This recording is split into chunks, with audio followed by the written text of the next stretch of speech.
అందుకే పూజ చేసేటప్పుడు సావధాన్ అని అరుస్తూ ఉంటారు. ఎందుకు అంటే వెనక్కి తీసుకురా, మనస్సుని ఎటో పోతోంది, మళ్ళీ పట్రా అని. ఎంతసేపు ఉందాం అనుకుంటున్నాం అక్కడ, అంతసేపు మనసు అక్కడ పెట్టే ప్రయత్నం చెయ్యవలసిందే. ఇది ఆ మనసు ఏం చేస్తుందంటే ఇంద్రియములను యాంత్రీకరిస్తుంది. ఓ చెయ్యి నీళ్లు పోయి, ఏదో మీరు బుట్టతో తీసుకొచ్చి బోలెడంత తులసి పువ్వులు అక్కడ పెట్టారనుకోండి, ఇలా తీసుకెళ్లి వేసేస్తుంటారు. ఇలా తీసుకెళ్లి వేసేస్తుంటే ఈ చెయ్యికి చెప్తుంది, ఓ చెయ్యి ఈ పువ్వు తీయాలి, ఇలా అనాలి. ఓ నోరా, నీకు చెప్పా కదూ నామాలు ఇలా చెప్పాలి, చెప్పు. విశ్వం విష్ణుర్వషట్కారో భూత భవ్య భవత్ ప్రభు, వచ్చు కదూ, చెప్పు. నోరు విశ్వం విష్ణుర్వషట్కారో భూత భవ్య భవత్ ప్రభు, మనసు వెళ్ళిపోతుంది అక్కడ. యాంత్రీకరిస్తుంది ఇంద్రియాన్ని. కర్మేంద్రియాలకి ఒక ఆజ్ఞ జారీ చేస్తుంది, పువ్వులు తీసేలా వేసేయి, తులసి తీసేలా వేసేయి. ఓ నోరా నామాలు చెప్పేయి, ఓ కళ్ళ ఇవి చూస్తూ ఉండు, నేను ఎక్కడికో పోతాను. ఇంకొక విషయాన్ని దేన్నో ఆలోచిస్తుంది. ఆలోచించేటప్పుడు అది రజోగుణ సంబంధం కావచ్చు, తమోగుణ సంబంధం కావచ్చు. అప్పుడు వ్యగ్రత పొందుతుంది లోపల. విపరీతమైన వ్యగ్రత పొందుతూ ఇక్కడ కర్మేంద్రియాలు చేస్తాయి. భగవంతుడు అంటాడు, నేను దాన్ని ఉపచారంగా తీసుకోనంటాడు. ఎందుకు తీసుకోనంటాడంటే 3 ఏకీకృతమైతే తప్ప దాన్ని ఈశ్వరుడు ఉపచారంగా తీసుకోడు. మీరు ఎప్పుడు బాగా గుర్తుపెట్టుకోవాలి. 1 వాక్కు, 2 కర్మేంద్రియం, 3 మనస్సు. ఈ 3 సరళ రేఖలోకి వచ్చాయనుకోండి, ఈ 3టితో మీరు చేసింది ఏదుందో అది ఉపచారం అని పిలుస్తారు. మీకు ఒక ఉదాహరణ నేను చెప్పాలి అంటే, ఉదాహరణకి నేను ఆచమనీయం సమర్పయామి అన్నాను అనుకోండి. నేను ఆచమనీయం తీసుకుంటే ఎన్ని మాటలు తీసుకుంటాను? 3 మాటలు తీసుకుంటాను. భగవంతుడికి కూడా నేను ఎన్ని మాటలు ఇవ్వాలి? 3 మాటలు ఇవ్వాలి. ఇప్పుడు నేను ఇలా తమలపాకుతో తీసి ఇలా నీళ్లు చల్లితే ఆయన ఎర్రసిరాతో ఇలా అంటాడు. ఎందుకనంటే నేను ఆచమనీయం ఇవ్వాలంటే ఈశ్వరుడు ఇలా చెయ్యి చాపాలా, నేను ఉద్ధరణితో తీసిలా పొయ్యాలా, ఆయన పెదవి దగ్గరికి తీసుకెళ్లి లోపలికి పుచ్చుకోవాలా, గుట్టక వేస్తే కదా మళ్ళీ చేయి చాపడం, మళ్ళీ చాపాలా, మళ్ళీనే పొయ్యాలా, 3 మాటలు పుచ్చుకోవాలా, 4వ మాట ఆయన చేయి కడుక్కోవాలా. ఆయన కర్మ మా ఇంట్లో దాచి వెళ్ళా ఆయన తువ్వాలు తెచ్చుకు తుడుచుకుంటాడా? నేను నా ఉత్తరీయం తీసి చెయ్యి తుడుచుకోమని మనసుతో భావన చేసి ఆయన చెయ్యి తుడవాలా? ఆ ఒక్క ఉపచారంలో నా మనసు నిలబడిందనుకోండి, ఇచ్చినటువంటి ఆచమనీయం ఒకలా ఉంటుంది. అది నిలబడలేదనుకోండి, తంతవుతుంది. బంగారు పాత్రతో నీళ్లు పట్టుకొచ్చావు, ఏమిటి ఉపయోగం? ఈ 3 ఉన్నాయా అని అడుగుతాడు ఆయన. ఆచమనీయం సమర్పయామి నోటితో చెప్పావు, కర్మేంద్రియం చేత్తో నీళ్లు తీసి పోశావు, తమలపాకుతో ఇలా అన్నావు. ఎలా ఆచమనీయం అవుతుంది? అది 3 మార్లు ఇవ్వలేదుగా. పైగా నువ్వు ఇలా ఇలా ఇలా అంటే నేను ఎక్కడ తాగుతాను? నీకేస్తే అలా తాగుతావా? తాగవుగా. మరి నేను మాత్రం ఎలా తాగుతాను? నీకు మనసు ఎక్కడుందో, ఆలోచన ఎక్కడ చేశావు? అసలు ఆ భక్తి ఏది? భక్తి అంటే ప్రేమ మనసులోంచి ఎక్కడ పుట్టింది? అదొకటి అక్కడ ఉంటే కదా పుట్టడానికి. కాబట్టి నువ్వు చేయలేదా ఉపచారం, తీసేస్తాడు. వీడు అనుకుంటాడు నేను ఇవాళ షోడశోపచారాలతో పూజ చేశానంటాడు. ఈశ్వరుడు అంటాడు ఉపచార భంగం చేశావు, ఉపచారం చేయలేదు. కాబట్టి అది పడదు. ఎందుకు పడదు? మనస్సు లేదు కనుక. నేను చెప్పే మాట మీరు కొంచెం జాగ్రత్తగా పట్టుకోండి. ఇప్పుడు పదార్థం అసలు అక్కడ లేదు, మీరు పూజ ఎలా చేస్తారు? అసలు నీళ్లు లేవు, ఆచమన పాత్ర లేదు, ఆచమన పాత్రలో ఉద్ధరణ లేదు, మీరు ఎలా వేస్తారు చెప్పండి నాకు. కానీ ఒక్కొక్క చో చెప్పాలంటే ఈ చెయ్యి ఏ కారణం చేతనో విపరీతమైన నొప్పిగా ఉంది. ఎంత నొప్పిగా ఉందంటే ఇలా ఉద్ధరిని కూడా పట్టుకోలేదు, అంత నొప్పి చేసింది, ఏదో దెబ్బ తగిలి. కాబట్టి 1 అసలు ఆచమన పాత్ర లేదు, నీళ్లు లేవు, ఉద్ధరణ లేదు, ఉన్నా పట్టుకోవడానికి చేతికి ఓపిక లేదు. అంత దెబ్బ తగిలి అంత నొప్పిగా ఉంది. చెయ్యి ఇలా కూడా పట్టుకోలేకపోతుంది, వణికిపోతుంది అసలు వస్తువుని చూస్తే. అయినా ఈశ్వరుడికి అందుతుంది. ఎలా అందుతుందో తెలుసా? మనసు ఒక్కటి ఉంటే వెళ్ళిపోతుంది. అందుకు మానస పూజ వచ్చింది. దేశము కాలముతో సంబంధం లేకుండా పూజ అవుతుంది. ఎలా?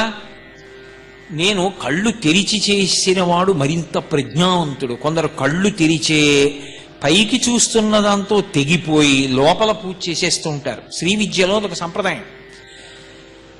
కళ్ళు మూసుకుని అక్కడ నేను ఒక బంగారు పాత్రలో ఉద్ధరిణి వేసుకుని మంచి శుద్ధ జలాన్ని పెట్టుకుని నా చేత్తో తీసి స్వామి చేతుల్లో వేస్తే ఆయన 3 మార్లు పుచ్చుకున్నట్టు 4వ మాట చేతిలో వేసి నేను నా ఉత్తరీయంతో తుడిచినట్టు భావన చేశాను. ఇప్పుడు ఈశ్వరుడు నేను ఆచమనీయం ఇచ్చాను అని మనసు వేసుకుంటాడు ఖాతాలో. దేనివల్ల పూర్ణమైంది? మనసు చేత పూర్ణమవుతుంది.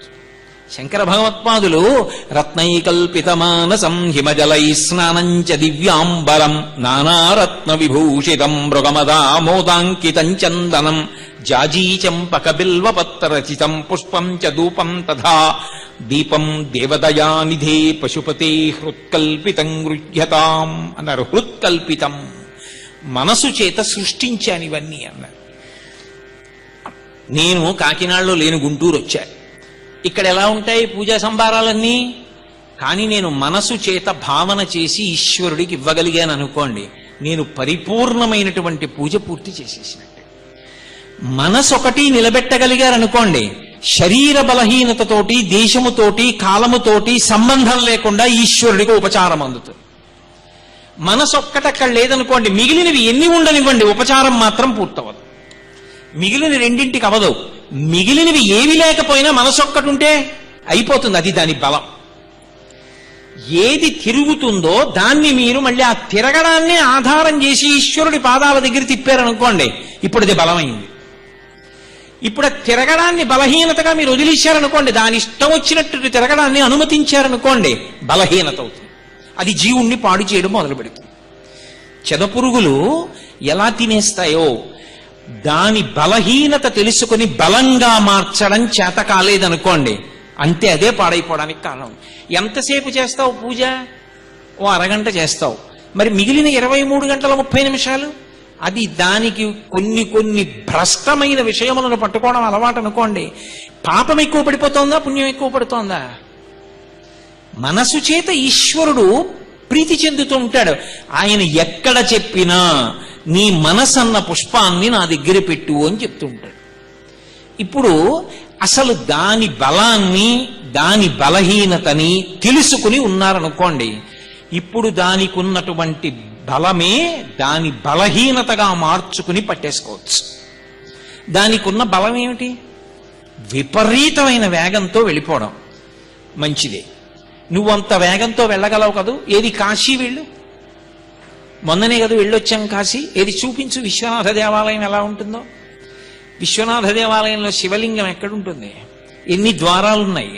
సాయంకాలం ఋషి పూజలో ఏ ద్వారాల్లోంచి ఎవరెవరు వస్తారు, ఎక్కడెక్కడ కూర్చుంటారు, భస్మాభిషేకం ఎలా జరుగుతుంది, మనం ఎక్కడ కూర్చున్నాం, పాలు ఎలా పోశారు, శివలింగం మీద పాలు ఎలా పడ్డాయి, ద్వారంలోంచి బయటికి ఎలా వచ్చాం, అన్నపూర్ణమ్మ ఏ మూలుంది, ఎక్కడ ఎవరున్నారు, ఏది చెప్పు అన్నారనుకోండి, అందుకు గుళ్ళోకి వెడితే కళ్ళు మూసుకు కూర్చుంటారు కాసేపు.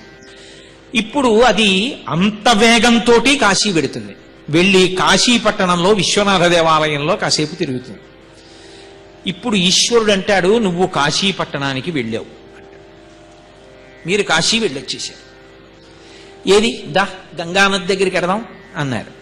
మీరు వెళ్ళొచ్చిన కేదార్ ఘాటే, పెద్ద మిట్లు, ఆ ఎదురుగుండా దేవాలయం, శివాలయం, కేదారేశ్వరుడు, అభిషేకాలు చేసేవాళ్ళు, మారేడు దళాలు, ఆవు పాలు పట్టుకుని వెడుతున్న వాళ్ళు, వస్తున్న వాళ్ళు, బ్రహ్మాండమైనటువంటి గంగా ప్రవాహం, పిల్లలు పెద్దవాళ్ళు మురిసిపోయి స్నానం చేయడం, మీరు ఆ ఒడ్డున కూర్చుని సంకల్పం చెప్పుకుని అందులోకి దిగి ముక్కు మూసుకుని 3 మాటలు మునక వేసి పైకి లేచి సూర్యోదయం అవుతుంటే సూర్యబింబానికి నమస్కారం చేసి ఒడ్డుకొచ్చి ఒళ్ళు తుడుచుకుని పొడి పంచ కట్టుకుని కూర్చుని చేసుకున్న సంధ్యావందనం మీకు జ్ఞాపకానికి వచ్చింది.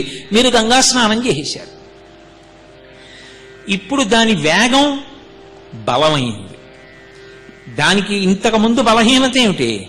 పూజ చేసేటప్పుడు అక్కడ ఉండకుండా పారిపోయేది. ఇప్పుడు అది పారిపోగలిగిన దాని శక్తితో మీరు విశ్వనాథుడి దర్శనానికి ఎడతారు కాశీ. ఆ బలంతోటే మీకు ఎదురుగుండా లేని పూజా మందిరాన్ని మనసులో సృష్టి చేస్తారు. ఏమంటే పనసపళ్ళు తీసుకురండి, శారదా నవరాత్రులు వస్తున్నాయి. ఒక శుక్రవారం నాడు 1000 పనసపళ్ళు తీసుకొచ్చి గుమ్మలాడిపోతున్న పనసపళ్ళు ఇలా చిన్న పిసరు బద్దలైతే లోపల నుంచి పచ్చటి తొనలు కనపడాలి. ఒక్కొక్క పండు నలుగురు కలిసి ఎత్తాలి. అటువంటి పళ్ళు తీసుకొచ్చి ఒక్కొక్క సువాసినికి మీ దంపతులు పట్టుకెళ్ళి ఇవ్వండి. 600 మంది సువాసినులు కూర్చున్నారు. అందరి దగ్గర అరిటాకేసి అందులో పనసపండు పెట్టారు. అమ్మవారి దగ్గర ఒక 16 పనసపళ్ళు కోసి తొనలు తీసి పెట్టి మీరు మీ భార్య కలిసి అంతమందికి ఇచ్చి ఇంతమంది పనసపళ్ళు అమ్మవారికి నైవేద్యం పెడుతుంటే మీరు తరించండి అన్నాను. దొరుకుతాయా శారదా నవరాత్రులు అని పనసపళ్ళు? కుదురుతుందా? మనసుతో మీరు 10 నిమిషాల్లో చెయ్యొచ్చు. ఇంతమందికి మీ భార్యతో కలిసి మీరు ఇన్ని పనసపళ్ళు ఇచ్చి ఇంతమంది నైవేద్యం పెడుతూ ఉండడాన్ని చూస్తారు. అందులో కలియుగంలో గొప్ప ఏమిటో తెలుసా? మనస్సుతో త్రికరణ శుద్ధిగా సంకల్పం చేస్తే చాలా అది చేసేశాడని వాడి ఖాతాలో వేసేస్తారు. ఇప్పుడు ఏమైంది? మనస్సు మంచి విషయాన్ని పట్టుకోవడం మీరు అందించగలిగితే దానికి అలవాటైపోతుంది. అందుకే మనసు ఎటువంటిది అంటే పసిపిల్లాడు లాంటిది. పసిపిల్లాడు ఏం చేస్తాడు? నిద్ర లేచాడు అనుకోండి, వాడు ఉత్తినే కూర్చోడు, ఏడుస్తాడు. అమ్మ ఏం చేస్తుంది? వాడిని లాలిస్తుంది. అలా ఎత్తుకు తిప్పగలదా అమ్మ? ఇంట్లో పని చేసుకోవద్దు, కూర్చోపెట్టి వాడికి తీసుకెళ్ళి దోసకాయ ఇస్తుంది. అబ్బా ఎంత బాగుందో చూడన్న, పచ్చగా భలే ఉందే, ఆడుకో అంటుంది. వాడికి అమ్మ మాటలో శబ్దం వింటాడు. ఇదేదో ఆట వస్తువు అనుకుని దాన్ని తీస్తాడు, నోరు పెట్టి కొరుకుదాం అనుకుంటాడు. కింద ఓపన్ను పైన ఓపన్ను. ఆ పళ్ళతో దోసపండు కొరకలేడు, జారిపోతూ ఉంటుంది. అదంతా ఉమ్ము చేసేస్తాడు, కింద పడేస్తాడు, మీద పడేస్తాడు, మళ్ళీ పట్టుకుంటాడు, పాకుతాడు. దాన్ని జాగ్రత్తగా 2 చేతులతో పట్టుకుంటాడు. ఏదో పెద్ద బరువెత్తే వాళ్ళ ఎత్తుతాడు, గుండెల మీద వేసుకుంటాడు, దొల్లుతాడు, పాకుతాడు. అంతా అయిపోతుంది. కాసేపటికి వాడికి జ్ఞాపకానికి వస్తుంది, అమ్మ నన్ను ఏమార్చి ఇదేదో వస్తువు ఇచ్చింది. వాడు దాన్ని తోసేసి మళ్ళీ ఏడుపు మొదలెడతాడు. అమ్మ దగ్గరికి వెళ్ళి అమ్మ ఏం చేస్తుంది? అది తీసేసి కత్తెర తీస్తూ ఉంటాడు. కత్తెర తీసుకెళ్లి పైన పెట్టేసి అమ్మ ఓ చిన్న గిన్నెలో ఏదో మెత్తగా ఉన్నటువంటిది ఏ పంచదార లాంటిదో అక్కడ పెట్టి తిను, తీయగా ఉంటుంది. వాడు సన్నటి వేళ్లతో తీసుకుని ఇలా పోసుకుంటూ ఉంటాడు, తీయగా ఉంటుంది. కాసేపు ఆగి కింద పడిందంతా అలికి నోట్లో పెట్టుకుంటూ ఉంటాడు. అప్పుడు అమ్మ ఏం చేస్తుంది? వచ్చి చేయి తుడిచేసి తడిబట్టతో తుడిచేసి వాడు ఏడుస్తాడు, మళ్ళీ ఇంకో వస్తువు ఏదో ఇస్తుంది. వాడు నిద్రలేచి ఉన్నంతసేపు వాణ్ణి పట్టించుకోలేదనుకోండి అమ్మ, వాడే ఆడుకుంటాడని వదిలేసింది అనుకోండి, వాడు కత్తిపేటో పట్టుకుని చెయ్యో కాలో పోసుకుంటాడు. లేకపోతే మరుగుపాలు అక్కడ ఉంటే వీళ్ళ పాల గిన్నెలు అవుతాడు, ఒళ్ళు కాలుతుంది. పరమక్షేమకరమైనటువంటి వస్తువు పసిపిల్లవాడికిచ్చి ఏమార్చినట్టే సాధకుడు మనసు యొక్క బలహీనతని బలాన్ని లెక్క పెట్టుకుని దానికి క్షేమకరమైన వస్తువుని ఇవ్వాలి. మీరు ఏ వస్తువు ఇచ్చారో వస్తువునది పట్టుకుంటుంది. దానికి ఉన్న లక్షణం అది. దానికి అలవాటు ఏంటంటే ఏదైనా కానివ్వండి అది పట్టుకుంటుంది. గుడికి వెళ్ళడం అంటే మహా చిరాకండి నాకు అంటాడు మొదట్లో. నువ్వు ఏమైపో నాకు అనవసరం, నీకు అసహ్యమైనా సరే 5 అయ్యేటప్పటికీ నువ్వు గుడికి వెళ్ళవలసిందే ప్రతిరోజు సాయంకాలం. నువ్వు ఎంతసేపు ఉంటావో నాకు అనవసరం, 5ంటికి గుడికి వెళ్ళాలి. ఇప్పుడు ఇదే అభ్యాసయోగేన తతో మామిచ్ఛాత్తుం ధనంజయ అంటాడు గీతాచార్యుడు. అభ్యాసయోగేన మాట వినకపోతే అభ్యాసము కూసు విద్య, మళ్ళీ మళ్ళీ మళ్ళీ మళ్ళీ చేయడం. 5 అయ్యేటప్పటికీ గుడికి వెడతాడు. మొదట్లో చిరాకెత్తిపోతూ వెడుతుంది, అదిగో గుడి తీసుకొస్తున్నాడు, వద్దంటే వినడం అంటుంది. 5ంటికి గుడిలోకి వెళ్ళి ప్రదక్షిణం చేసి రావడం అలవాటైంది. ఓ 20 రోజులు పోతుంది. పోయిన తర్వాత 5 అయింది, గుడిలోకి వెళ్ళాలి కదా అంటుంది. ఇష్టం లేకపోయినా అదే గుర్తు చేస్తుంది. ఓ 3 నెలలు పోయిందనుకోండి, 5 అయ్యేటప్పటికి గుడికి వెళ్ళేవాళ్ళం, ఏమిటో ఇవాళ ఒక్కరోజు గుడికి వెళ్ళకపోతే ఏదోలా ఉంది సుమా, రోజు గుడికి వెళ్ళేవాళ్ళం అంటుంది. ఆ తర్వాత అక్కడ జరుగుతున్న ఉత్సవానికి వెడుతుంది. ఆ తర్వాత ఆ ఉత్సవంలో పాల్గొంటుంది. ఆ తర్వాత ఆ దేవాలయాన్ని నిర్వహిస్తుంది. ఆ తర్వాత ఈశ్వరుడికి తిరుపతి దేవస్థానంలో స్వర్ణరథమే చేయించేస్తుంది. ఎలా ఎక్కిందంత పైదు వరకు? ప్రీతి వలన. మీరు ఒకటి ఆలోచించండి, ఏదో అనుబంధం ఉంది. నా ఇంట్లో వాళ్ళకు గొలుసు చేయిస్తే నాకు ఎంత సంతోషమో, నా తల్లికి బంగారు రథం చేసి నా తల్లి ఆ బంగారు రథంలో తిరగాలి. ఆ ఒక్క సంకల్పం పుట్టబట్టి కదూ అంత తాపత్రయపడ్డారు. దానికోసం కాదు అంత శ్రమపడి అంత వ్యూహ నిర్మాణం చేసి దాన్ని తయారు చేసి తెచ్చి పొంగిపోయి, అలాంటిది మనసులో ఊహ కూడా చెయ్యలేని వాడు వస్తే వాడు చూసి సంతోషిస్తాడని తీసుకెళ్లి చూపించి మురిసిపోతున్నారంటే లోపల ఎంత ప్రీతి ఏర్పడింది. అది ఒక్కరోజు రాత్రి వచ్చింది, అది ఒక్కనాటికి రాదు, అబద్ధం. అది క్రమక్రమంగా వికసనాన్ని పొందింది. ఇది అభ్యాసయోగేన తతో. నువ్వు మెల్లిగా అభ్యాసం మొదలుపెట్టు. దాన్ని వశం చేసుకోవాలంటే దానికి ఆధారంగా క్షేమకరమైన వస్తువు ఇవ్వడం మొదలుపెట్టు. ఓ ప్రవచనానికి వెళ్ళు, బాగా సావధానంగా విను. పక్షపాత బుద్ధులతో ఉపన్యాసాలు వినకు, ప్రసన్న హృదయంతో విను. విని నాకు అభ్యున్నతి కొరకు దీనిని నేను ఎలా వాడుకోవాలి అని ఆలోచన చెయ్యి. ఆలోచన చేసి అనుష్ఠాన పర్యంతంలోకి తెచ్చుకో. చక్కగా రామాయణం ప్రతిరోజు నేను ఒక సర్గ చదువుతాను. దాని కొరకు ఆ అరగంట నాది కాదు, ఒక్క సర్గ. ఎంతసేపు పట్టనివ్వండి, టీకా తాత్పర్యంతో ఒక సర్గ చదువుకుంటూ ఉంటాను. ప్రతిరోజు రామాయణంలో ఒక సర్గ చదువుతున్నాడు. కొన్నాళ్ళకి ఏమవుతుందంటే ఎక్కడికో వెళ్ళాడు. ఎక్కడికో వెడితే పెద్ద అరణ్యం కనపడింది. ఇంతకుముందు చూశాడు అరణ్యాన్ని, ఇప్పుడు చూస్తున్నాడు అరణ్యాన్ని. ఇప్పుడు అనిపిస్తుంది, ఒరే ఇలా ఉంటుంది కదా, ఇలా నీళ్ల ప్రవాహాలు ఉంటాయి కదా, ఇలా పిట్టలు అరుస్తూ ఉంటాయే, పావులు పాకుతూ ఉంటాయే, కాళ్ళకి చెప్పులు కూడా లేకుండా ధర్మం కోసం 14 ఏళ్ళు ఎలా తిరిగాడు రా రామచంద్రమూర్తి. ఈ అరణ్యంలో తిరగడం ఎంత గొప్ప విషయం రా, ఎలా పర్ణశాల వేసుకున్నాడు. చీకటి పడిపోతే ఎక్కడో అరణ్య మధ్యంలో ఉంటే ఏ పులిలో పెద్ద పెద్ద అరుపులు అరిస్తే అదేం పెద్ద కోట కాదుగా, లోపలికి వచ్చి ఇచ్చుగా. మహానుభావుడు ఎలా గడిపాడు రా ధర్మం కోసం. ఇచ్చిన ఒక మాటకి ఇన్ని కష్టాలు పడ్డాడా? కష్టం అనుకోలేదు, నేను ధర్మం పాటిస్తున్నానని సంతోషించాడా? ఏమి రామాయణం రా, ఆ రాముడికి వారసున్నా నేను అని. అరణ్యాన్ని చూస్తే మీకు రామాయణం జ్ఞాపకానికి వస్తుంది. మనసు ఏమవుతుందంటే రాముణ్ణి అంటుకుంటుంది, అది దాని అలవాటు. ఇప్పటి వరకు దానికి ఆలంబనం లేదు, అది ఏం పట్టుకోవాలో మీరు ఇవ్వలేదు, అది దాని ఇష్టం వచ్చింది పట్టుకుంటుంది. ఇప్పుడు మీరు ఏం పట్టుకోవాలో అందించారు, దాన్నే పట్టుకోవడం మొదలెడుతుంది. ఎక్కడికి వెళ్ళండి అదే పట్టుకుంటుంది. అడవిలో అక్కర్లేదు, మీరు చాలా దూరం నడిచారు, ఏదో 15 కిలోమీటర్లలో క్షేత్రం ఉంది, అద్భుతమైన ప్రకృతి సౌందర్యం అండి, నిజంగా వెడుతున్నంతసేపు అన్నారు. 15 కిలోమీటర్లా నడుద్దాం, ప్రయత్నం చేద్దామండి, తెల్లవారకట 4ంటికి బయలుదేరదాం. పోన్లేండి 10 కాకపోతే 11ంటికి వెడతాం, మెల్లిగా వెడదాం. పోనప్పుడు కూడా వెళ్ళకపోతే సాయంకాలం దర్శనం చేద్దాం, వచ్చేటప్పుడు కారులో వద్దాం, నడిచి వెళ్దాం అన్నారు. నడిచి వెడుతున్నారు. అనేక రకాలైన పక్షులు, పెద్ద పెద్ద చెట్లు, తీగలు, గాలి, పెద్ద పెద్ద సెలయేర్లు కనపడుతున్నాయి. మీకేం గుర్తొస్తుంది? రే రామచంద్రమూర్తి మాట విడిచిపెట్టు, కానీ అసలు నా తల్లి అయోనిజ, జనక మహారాజు గారి పెద్ద కూతురు, సూర్యకిరణం మీద పడనటువంటి తల్లి, మాన్యాగురు వినీతస్య లక్ష్మణస్య గురుప్రియ, ఇది సీతాపి దుఃఖార్త కాలోహి దురతిక్రమ అన్నారే మహర్షి. ఆ సీతమ్మ అంత కోమలమైన పాదాలున్న నా తల్లి భర్త మీద భక్తితో అబ్బా అని ఒక్క రోజు అనకుండా ఎలా నడిచిందిరా ఈ అరణ్యాల్లో, ఎలా వెళ్ళిందిరా నా తల్లి అని మీకు సీతమ్మ జ్ఞాపకానికి వస్తుంది, రాముడు జ్ఞాపకానికి వస్తాడు. మీరు ఎక్కడ ఏది చూడండి మనసులో ఒక పారవస్యం కలుగుతుంది. ఏమి ధర్మమూర్తి, రామాలయానికి వెళ్ళాలని నిలబడ్డారనుకోండి, అబ్బా ఏమి మహానుభావుడు, పరవశించిపోతారు. మీ చేతిలో ఏముందో మీకు అనవసరం, అది ఏదైనా సరే అటువంటి మహానుభావుడికి ఇచ్చి నమస్కరించవలసిందే అనిపిస్తుంది. ఇప్పుడు మనస్సు ఎందుకు తిరుగుతోంది, ఎందుకు పట్టుకుంది? మీరు ఇచ్చారు కాబట్టి ఆలంబరం.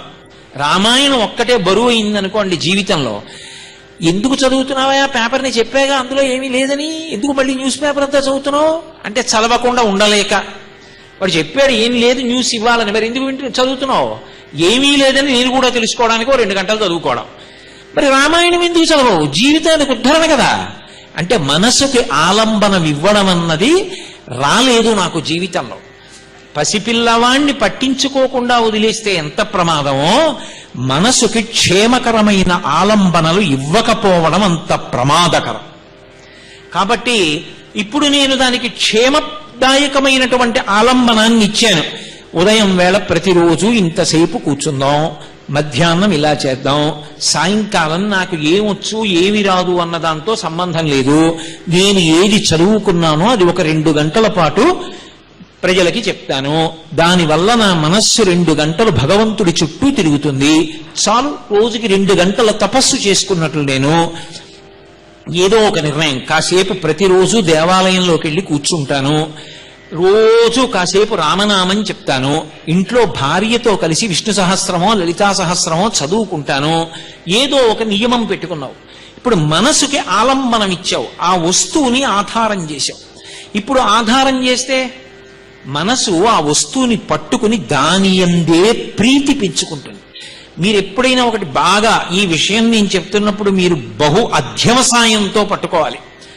భక్తికి ఇతర విషయాలు పట్టుకోవడానికి ఒక పెద్ద తేడా ఉంటుంది.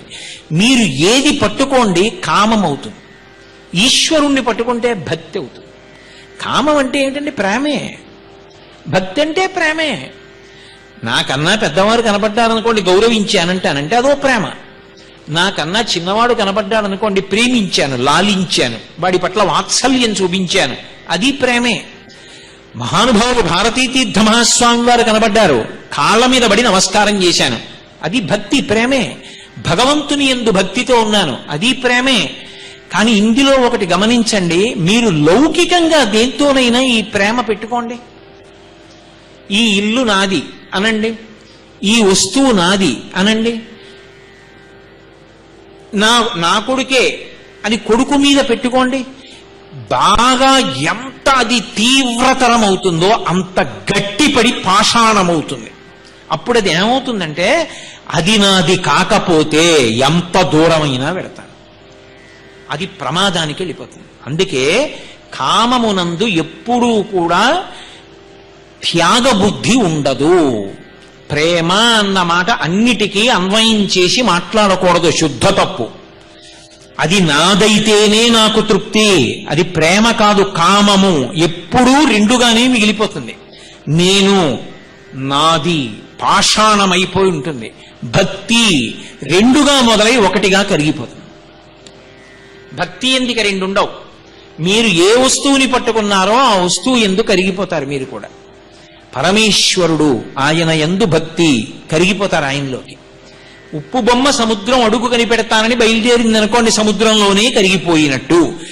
భగవంతుణ్ణి ఆలంబనంగా పొంది మనసు భగవంతుడి గురించి ఆలోచిస్తే మనసు భగవంతుని యందు లయమైపోతుంది. గురువు గారి యందు పరమ భక్తితో గురువే నాకు సమస్తమని ఆలోచించారు, గురువు యందే లయమైపోతారు, గురువే పరబ్రహ్మం. కామము లయమవడానికి ఉండదు, పాషాణమవుతుంది. రెండుగానే మిగిలిపోతాయి. రోజు రోజుకి తీవ్రతరమై కఠినమైపోయి వ్యగ్రతకి కానీ అతి రాగమునకు కానీ కారణమవుతుంది. అది బంధహేతువు, ఇది మోక్షహేతువు. అది క్షేమకరమైన వస్తువునిచ్చుట అన్న మాటకు అర్థం. అందుకని ఇప్పుడు ఆ వస్తువులు ఏమున్నాయో అవి దీనికి అందిస్తూ ఉండాలి. అందిస్తుంటే అది ఏం చేస్తుందంటే లౌకిక జీవనమును శాంతిమయం చేస్తుంది. నేనన్న మాట మీరు పట్టుకున్నారో లేదో, రామాయణాన్ని మీరు అందించారు ఆలంబనంగా మనసుకి, మనసు రామాయణాన్ని తీసుకుని అదే పనిగా రామాయణం చదువుకుని రామాయణంలో మగ్నమైపోవడం మొదలుపెట్టింది. 24,000 శ్లోకాల్లో 7 కాండలలో మీ మనసు రమించిపోయే ఒక్క సన్నివేశం కనపడదండి. పిల్లికి బిచ్చం పెట్టలేదు ఇంతకు ముందు ఎవ్వరు, ఆయన ఎవరికి పెట్టడం. అటువంటి ఆయన ఎందుకో ఒక మాట విని రామాయణం చదువుకోవడం మొదలుపెట్టాడు. యుద్ధకాండ చదువుతున్నాడు. విభీషణుడు వచ్చాడు, శరణాగతి చేశాడు. రామా నన్ను స్వీకరించన్నాడు. బోలెడంతమంది సలహా చెప్పారు, మన యొక్క శత్రువైన రావణాసురుడి తమ్ముడు, ఇతన్ని స్వీకరించకూడదు అన్నారు. అన్నీ విన్నాడు రామచంద్రమూర్తి. అన్నీ విని నేను క్షత్రియుడను కదూ, నాకు ధర్మం ఉంటుంది కదూ, నేను క్షాత్రధర్మం పాటించాలి కదూ, నేను మీకు ఒక ఉదాహరణ చెప్తానని ఒక ఉదాహరణ చెప్పాడు. ఒకానొకప్పుడు అరణ్యంలో ఒక మగపక్షి ఆడపక్షి ఒక చెట్టు మీద గూడు కట్టుకుని జీవనం చేస్తున్నాయి. ఎంతో సంతోషంగా కిలకిలారావాలు చేస్తూ బ్రతుకుతున్నాయి. ఎక్కడ నుంచో ఒకరోజు సాయంకాలం వేటగాడొచ్చాడు. ఇక అవి అప్పటి వరకు ఆహారం తిని పడుకోవడానికి ఉద్యుక్తమవుతున్నాయి. వల పన్నాడు.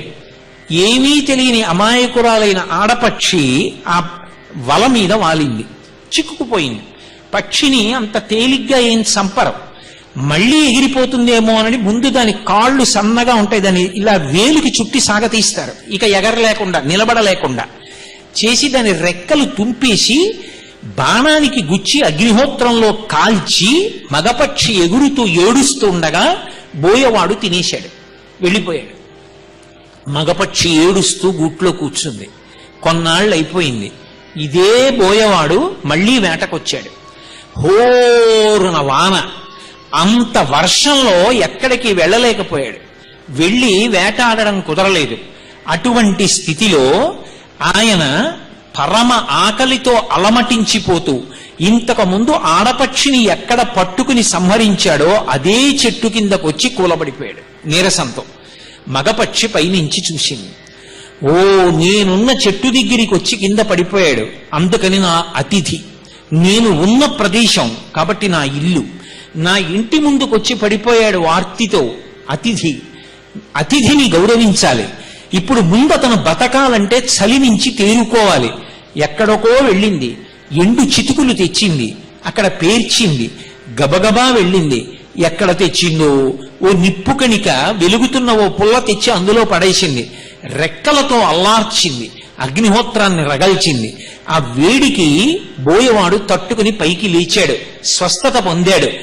ఆకలితో ఉన్నాడు, లేవలేడు, ఇంక కొంతసేపు ఏమీ తినకపోతే మరణిస్తాడు. అగ్నిహోత్రం తెచ్చింది కానీ అంత తొందరగా ఆహారం ఎక్కడ తెస్తుంది? తేలేనని చచ్చిపోవడాన్ని అనుమతించలేను, నా ఇంటి ముందుకు వచ్చాడు, తానే పడిపోయింది అగ్నిహోత్రంలో. అందులో పడిపోయిన పక్షిని ఆ బోయవాడు తిన్నాడు. ఒక నోరు లేని పక్షి, మనుష్య జాతికి చెందనిది, తన భార్యని చంపేసినవాడు తాను ఉన్న చెట్టు కిందకొచ్చి స్పృహ తప్పి పడిపోతే అతిథిగా స్వీకరించి తన శరీరాన్ని అగ్నిహోత్రమునందు వ్రేల్చింది. నేను మనుష్యుడను, క్షత్రియుడను, దశరథ మహారాజు గారి పుత్రుణ్ణి, రాక్షసుడో నా శత్రువో, అతని తమ్ముడో విభీషణుడు వచ్చి రామా శరణాగతి అంటే అనుమానించి నే స్వీకరించనంటానా? సహృదేవ ప్రపన్నాయ తమాస్మీతి చయాచతే అభయం సర్వభూతేభ్యో తదామ్యే తద్వ్రతం మమ. ఇది నా వ్రతం, నా ప్రతిజ్ఞ. ఎవరైనా నా దగ్గరికి వచ్చి పడిపోతే చాలు, రామా అంటే చాలు, రక్షిస్తానన్నాడు. ఏది రామాయణం చదివారు, ఓ 4 మాటలు రామాయణం చదువుకున్నారు. అంతకుముందు ఎప్పుడు ఎవరికీ పెట్టినవాడు కాదు. కానీ ఒకరోజు కిందకు వచ్చేటప్పటికి అయ్యా చాలా ఆకలిగా ఉందండి, తట్టుకోలేకపోతున్నాను, ఒక్క రొట్టె కొనుక్కుంటాను, ఒక్క 10 రూపాయలు ఇవ్వండి అన్నాడు. తను చదువుకున్న రామాయణం జ్ఞాపకానికి వచ్చింది. పోన్లే, నేనేం ఆ పక్షిలా శరీరం కాల్చేసి ఇచ్చేయక్కర్లేదు, ఇన్ని లక్షలు సంపాదించాను, ఒక్క 10 రూపాయలు ఇస్తే వచ్చిన నష్టం లేదు. ఓ 10 రూపాయలు జేబులోంచి తీసి ఇచ్చాడు. ఎక్కడి నుంచి వచ్చింది ఇప్పుడు ఈ బుద్ధి? మనసెందుకు మారింది అంటే శరీరం అదే, అదే చెయ్యి, అదే కాలు. అంతకుముందు ఇలా వచ్చు, ఇప్పుడు ఇలా వచ్చింది. ఎక్కడి నుంచి వచ్చింది? రామాయణం మనసుకి ఆలంబనమైంది. ఏది మనసుకి ఆలంబనంగా ఇవ్వాలో, ఏది మనసు పట్టుకోవడానికి ఆధారం చెయ్యాలో దాన్ని బుద్ధి చేత నిర్ణయించి ప్రయత్నపూర్వకంగా ఇస్తే తప్ప మనసు ఉద్ధరణకు హేతువు కాలేదు. ఎందుకంటే మనసుకి ఉండేటటువంటి లక్షణం ఎప్పుడూ కూడా సుఖాన్ని పొందాలనేటటువంటి భావన తప్ప త్యాగము చేత అమృతత్వాన్ని పొందుదామని మనసు అనుకోదు. అందుకే మనసు యొక్క వేగాన్ని, ఏది దాని బలమో అదే దాని బలహీనతగా మార్చి అభ్యున్నతిని పొందాలి అంటే ఒకే ఒక్క మార్గం ఇది. క్షేమకరమైనటువంటి వస్తువు, మనకి అభ్యున్నతికారకమైనటువంటి వస్తువుని మనసుకి మనం ఆలంబనంగా ఇవ్వడం నేర్చుకోవాలి. ఇక 2, ఏది యాంత్రీకరిస్తుందో ఇంద్రియాల్ని, ఆ యాంత్రీకరించగలిగినటువంటి శక్తి, దానికి ప్రీతి భగవంతుని యందు అన్నది చేసిన నాడు, ఇష్టాపూర్తముల యందు అన్నది చేసిన నాడు మనసు ఏం చేస్తుందంటే మళ్ళీ అదే వస్తువుని పట్టుకొని ఇంద్రియాల్ని యాంత్రీకరించి పాడు కాకుండా కాపాడుతుంది. ఏదో ఖాళీగా ఉన్నాడు, రైల్లో ప్రయాణం చేసి వెళ్ళిపోతున్నాడు. రైల్లో ప్రయాణం చేసి వెళ్ళిపోయేవాడికి చేయడానికి ఏముంటుంది? ఇటు 3 బెర్తులు, ఇటు 3 బెర్తులు, ఇటు 3 కూర్చున్నారు, ఇటు 3 కూర్చున్నారు. చేయడానికి ఏం లేదు. కానీ సాయంకాలం అవుతోంది, సూర్యాస్తమయం అవుతోంది, ఎర్రటి బింబం కనబడింది. ఇంతకుముందు చదువుకున్నాడు మహాభారతం, ఇంతకుముందు చదువుకున్నాడు ఆదిత్యుని యొక్క వైభవం అంతా. ఆ సూర్యబింబం యొక్క వైభవము, ఆయన ఎటువంటి అన్నప్రదాత, ఆదిత్య హృదయం ఎంత గొప్పది, రామచంద్రమూర్తి 3 మాటలు జపం చేస్తే ఎటువంటి శక్తిని పొందారు, ధర్మరాజు గారు ఆదిత్యోపాసనం చేసి ఎంతమంది బ్రాహ్మణులకు అన్నం పెట్టాడు, సూర్యుడు ఎటువంటి ఆరోగ్య ప్రదాత, ఆయన ఆ భూమండలం చుట్టూ ఎలా తిరుగుతూ ఉంటాడు, ఇవన్నీ జ్ఞాపకానికి వస్తున్నాయి. అవన్నీ తలుచుకుని మురిసిపోతున్నాడు. ఇప్పుడు శరీరం రైల్లో కూర్చుని వెళ్ళిపోతోంది, మనస్సు సూర్యబింబం వంక చూసినంత మాత్రం చేత సూర్యుడితో రమించిపోయింది. ఇప్పుడు అలా మనసు ఆలోచించడమే కావాలి, దాని చేత అభ్యున్నతి పొందుతాడు. ఇప్పుడు ఏది యాంత్రీకరించగలదో, ఇంతకుముందు పూజలో కూడా చేతిని పువ్వులేయమని ఎక్కడికో పోయేది, ఇప్పుడు హాయిగా కూర్చోవే పడుకోవే అన్నా భగవంతుడి దగ్గరికే పోతోంది. ఎందుకు పోతోంది అంటే నువ్వు దాన్ని అలా బాగా శిక్షణనివ్వగలిగావు. ఆ శిక్షణ ఇవ్వడంలోనే మనసు ఉద్ధరణకి హేతు అవుతుంది. అందుకే పాపము కానీ పుణ్యము కానీ ఈ 2 ఎందులోంచి పుడతాయి అంటే మనస్సులోంచి పుడతాయి. అసలు ఆ మనసు అనేటటువంటి దాన్ని జాగ్రత్తగా ఎవరు వశం చేసుకుంటాడో వాడు పాపము జోలికి వెళ్ళవలసిన అవసరం లేని జీవనాన్ని గడుపుతుంటాడు. ప్రతి క్షణం పుణ్యంగా మార్చుకుంటూ ఉంటాడు. అది తెలియనటువంటి వాడు, ఆ ఒడుపు తెలియనటువంటి వాడు ప్రతి క్షణాన్ని పాపంగా మార్చుకుంటూ ఉంటాడు. పిల్లవాడికి అరటిపండు ఇచ్చారనుకోండి, వాడు అరటి పండు తీసుకెళ్లి ఇసుకలో పారేసి తొక్క పళ్ళతో పీక్కుంటాడు. వాడికి ఏది తినాలో తెలియదు, ఏది పడేయాలో తెలియదు. అమ్మ 2-3 మాటలు నేర్పిందనుకోండి, వాడు మొత్తం తొక్కంతా ఒలిస్తే ఆఖరణ పండు పుటుక్కున జారి ఇసుకలో పడిపోతోందని అంతా విప్పకుండా కొద్ది కొద్దిగా తొక్క తీసి పైకొచ్చిన పండుని పళ్ళతో కొరుక్కుంటూ ఆఖరి వరకు వెళ్ళిపోవడం అలవాటు చేసేసుకుంటాడు తప్ప పండు జారి పడిపోవడాన్ని వాడు ఒప్పుకోడు. అలా ప్రతి క్షణం సద్వినియోగం ఎలా చేసుకోవాలి, ఎలా మనిషి ఊడ్చుకోగలగాలి, శాంతిలో నిలబడగలగాలి, అది మనసుకి మీరు దేన్ని ఆధారంగా ఇస్తున్నారన్న దాన్ని బట్టే ఉంటుంది. మనిషి అశాంతి దేని చేత పొందుతాడు? నేను చాలా కష్టంలో ఉన్నాను అన్న భావనయే అశాంతికి కారణం, నాకేదో లేదు అన్న భావనయే అశాంతికి కారణం. పరమేశ్వరుడు నాకేమి ఇవ్వాలి? ఆయన ఏమి ఇవ్వలేదు నాకు. ఎంతో మందికి కళ్ళు లేవు, నాకు 2 కళ్ళు ఇచ్చాడు. నేను నిన్ననే కాకినాడలో ఒక గొప్ప విద్వాంసుణ్ణి చూశాను, మహానుభావుణ్ణి. గంధర్వగానం చేస్తున్నాడు. ఈయన దగ్గర కూర్చుని కాదు పాడడం, సాక్షాత్ మంగళంపల్లి బాలమురళీకృష్ణ గారి వెనకాతల కూర్చుని పాట పాడుతున్నాడు ఆయనతో కలిసి. కానీ ఆయన కన్నుల వంక చూస్తే నాకు అనుమానం వచ్చి తెలిసిన వాళ్ళని అడిగా. ఆయన బిఎస్సి చదువుకునే వరకు కూడా దృష్టి ఉందండి, తదనంతరం అకస్మాత్తుగా దృష్టి తగ్గిపోయిందని నాతో మాట్లాడుతున్న వ్యక్తి ఒక మాట అన్నాడు. అసలు పుట్టినప్పటి నుంచి చూడకపోతే వేరు, చాలా కాలం చూసిన దాన్ని ఇప్పుడు చూడలేక మరిచిపోవడం అంత తేలికండి, ఎంత ఆత్మ సంఘర్షణ. కానీ ఆయన ఎలా ఊంచుకుని పాట నేర్చుకుని పాడుతున్నాడు అన్నాడు. కానీ ఈశ్వరుడు మనకేమి 2 కళ్ళు ఇచ్చాడే, 2 చెవులు ఇచ్చాడు, హాయిగా జీర్ణమయ్యే శక్తి ఇచ్చాడు, పడుకుంటే నిద్ర పట్టేటట్టు చేస్తున్నాడు, ఒకరి దగ్గరికి వెళ్ళి చేయి చాపకుండా అన్నం తినగలిగిన శక్తినిచ్చాడు. ఇన్ని ఆయన ఇచ్చినప్పుడు నాకు ఆయన ఏమివ్వలేదన్న భావన అశాంతికి కారణం కాదు. 2, నాకు కష్టం ఉంది అశాంతి అంటావా? నీకన్నా కష్టాలు పడ్డ వాళ్ళు ఎంతమంది ఉన్నారు లోకంలో? ధర్మరాజు గారు ఎంత కష్టపడ్డాడు, భీముడు ఎంత కష్టపడ్డాడు, రాముడు ఎంత కష్టపడ్డాడు, సీతమ్మ ఎంత కష్టపడింది, గాంధీ గారు ఎంత కష్టపడ్డారు, మండేలా ఎంత కష్టపడ్డారు. లోకంలో అందరి జీవితాలు పరిచినటువంటి పాన్పులు కావు. ఈ దేశానికి 5 సంవత్సరాలు ప్రధానమంత్రి పదవి నిర్వహించినటువంటి పివి నరసింహారావు గారు ఇంకొద్ది నెలల్లో శరీరం విడిచిపెట్టేస్తారనగా తన కేసులు వాదించిన లాయర్లకి ఫీజులు కట్టలేక ఆఖరికి తన దగ్గర పనిచేసిన పివిఆర్కే ప్రసాద్ గారిని పిలిచి, ప్రసాద్, లాయర్లకి ఫీజు ఇవ్వకుండా రుణపడిపోయి చచ్చిపోతానేమో అని బెంగగా ఉందో, జూబ్లీ హిల్స్ లో నాకున్న ఒకే ఒక్క ఇల్లు అమ్మి పెడతావా, డబ్బుతో వాళ్ళకి ఇచ్చేస్తే ప్రశాంతంగా చచ్చిపోతానన్నారు. ధర్మానికి కట్టుబడిన మహానుభావులు అంత కష్టపడ్డారు. ఈ తెలుగు జాతికి చెందినటువంటి ఒక వ్యక్తి ఆణిముత్యంలా బ్రతికి ప్రధానమంత్రి పదవి నిర్వహించాడని ఈ జాతి సంతోషపడాలి. అటువంటి ధార్మికుడు పివి నరసింహారావు గారంటే. కాబట్టి ఎంతమంది మహానుభావులు జీవితాలు కష్టాలు పడలేదు, నాకొక్కడికే కష్టాలున్నాయా, నేనెందుకు విచలితుండి కావాలి? ఇప్పుడు నువ్వు చదువుకున్న రామాయణం, నువ్వు చదువుకున్న భారతం, నువ్వు చదువుకున్న భాగవతం నీ శాంతికి కారణం. నువ్వు శాంతిగా ఉంటే 100 మంది శాంతిగా ఉంటారు. ఒక వస్తువు శాంతిగా ఉంది అంటే దాని చుట్టూ ఉన్న వాళ్ళందరూ శాంతిగా ఉంటారు.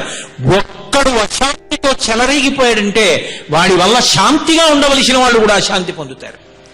అందుకే శాంతి అన్నది అంత ప్రధానం. సనాతన ధర్మంలో ఏం చెయ్యండి చివర ఓం శాంతి శాంతి శాంతి అంటారు. ఆ శాంతి ఎక్కడి నుంచి వస్తుంది?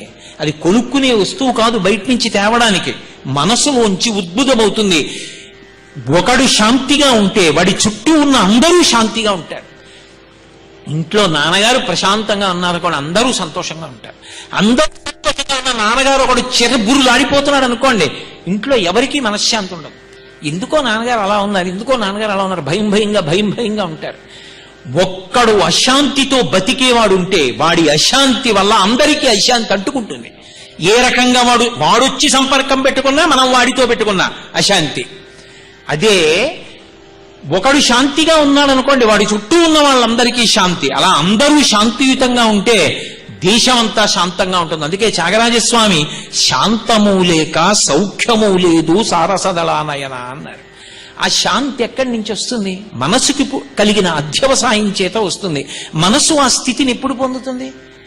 ఇచ్చిన ఆలంబనాన్ని బట్టి ఉంటుంది. ఉద్రేకాన్ని కల్పించేవన్నీ చదివి చూసి చేస్తే అక్కర్లేని పనులు వస్తాయి.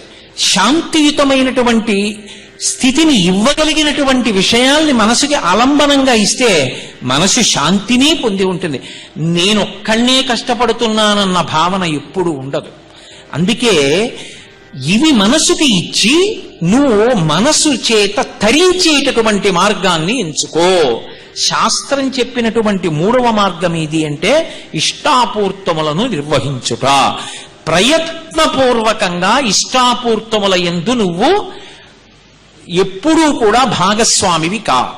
ఇష్టాపూర్తములు అంటే సమాజ హితము కొరకు ఈశ్వరుడు నీకు ఏ విభూతినిచ్చాడో ఆ విభూతిలో కొంత భాగాన్నైనా సరే త్యాగమయమైన బుద్ధితో అందించాలి. ప్రతిఫలాపేక్ష లేకుండా అందించడం నేర్చుకో. దానికి ఇష్టాపూర్తములలో ఒక భాగము. అంటే నేను మీకు ఒక ఉదాహరణ చెప్పాలి అంటే, ఎవరో బలహీనుడైన వాడు ఉన్నాడు. నేను మొన్న ఎప్పుడో చెన్నైలో ప్రసంగం చేస్తూ కూడా దీని గురించి ప్రస్తావించాను.